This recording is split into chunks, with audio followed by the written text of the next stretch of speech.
另外来关心的是，即马为着要避免官兵呢食酒掠代志，咱的国防部进前虽然讲是禁止伫营区内底卖酒精的饮料，也毋过呢，一个禁了这官兵伫外口食酒出代志的问题，煞对咧坐起来。所以国防部表示讲，即马伫无影响到勤务的前提以下，会评估敢要放任互营区内底的官兵会当啉酒。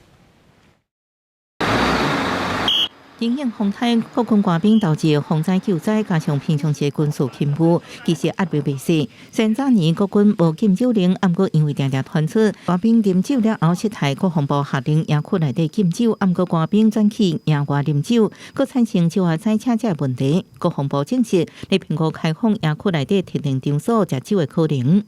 本部目前尚无开放营区内饮酒的决定，对于营区内是否开放饮酒的管理，将在不影响国军战备勤务为最高原则，审慎评估研究。退伍军官就有兵认为，营区适度开放酒精饮料，可能对部分官兵紓解压力有帮助。毋过重点是伫免影响勤务甲纪律，个人自制力真重要。前提仍然是个人自制力的问题。所谓的营区，而且负有战备留守的任务，基本上来讲就要受到相关的限制，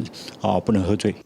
军事学者苏志云表示，亲像美军因为地点真不定，适度开放营区食酒，对国军的评估开放是正面态度。美国海军的管制相当严格，只要上船执勤就一律禁止使用酒精饮料。但是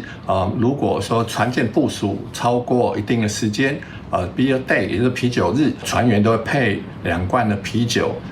小喝怡情。相关也有真侪大量军籍的海巡署表示，因为海巡大部分是24点钟勤务单位，为维持勤务纪律，单位内依然维持禁止食酒。记者综合报道。